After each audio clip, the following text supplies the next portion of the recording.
Occurred two strange international crises.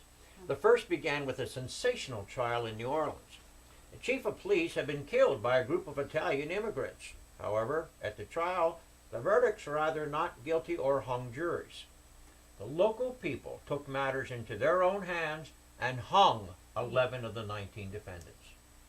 Although I was totally against these actions, I had no jurisdiction in the matter, as I tried to explain to the Italian officials who recalled their ambassador. They just couldn't understand that every state controlled its own laws and the enforcement of them. Rumor even persisted that the Italian Navy, which outnumbered ours 19-1, would be sent to the coast of New Orleans. Now, this did not occur, and we eventually paid Italy a $25,000 indemnity, and diplomatic relations were returned to normal. In October that year, a revolution occurred in Chile. On October 16, 1891, a group of American seamen on shore in Chile were attacked. 2 were killed and 17 others wounded. War fever ran high, with Theodore Roosevelt being one of the most outspoken. Well, I too was incensed. In my annual message to Congress on December 9th, I stated that this was a savage and brutal attack on the American uniform and that apology and indemnity must follow. Chile did not respond. On January 25th, I sent a message to Congress stating that protection must be afforded all American citizens in foreign lands, and I asked Congress to take such action as may be deemed appropriate. I was asking for a declaration of war. European powers had already told Chile that they would not assist her if it came to war.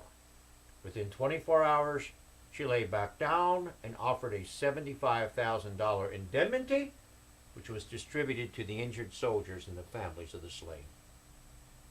My Attorney General noted, "It's quite certain the only way to make sure we shall have no need for wars with foreign powers is to be prompt, vigorous, and peremptory in demanding that our flag and uniform shall always and everywhere be respected." And with comparatively few exceptions, this seems to be the sentiment of the whole people. And the fact that the sentiment was so unanimous no doubt contributed to the results.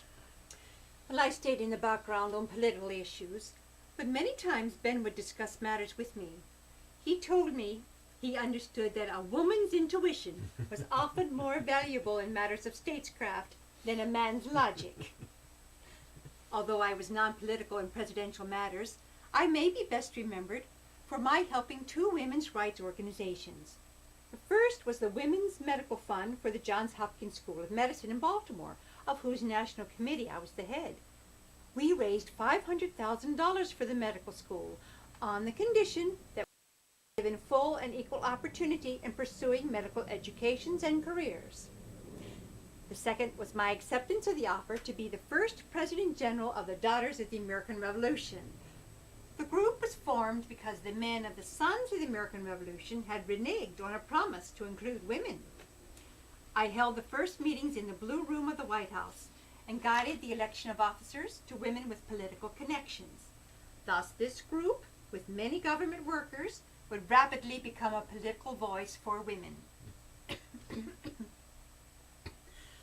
I also stepped into the ranks of history when I gave a speech to the membership from text I had written myself, the first First Lady to do so. Since this society, the Daughters of the American Revolution, has been organized, and so much thought and reading directed to the early struggles of this country, it has been made plain that much of our country's success was due to the women of that era. The unselfish part they played constantly commands itself to our admiration and example. The cough I developed became worse, and by spring of 1892 I was bedridden.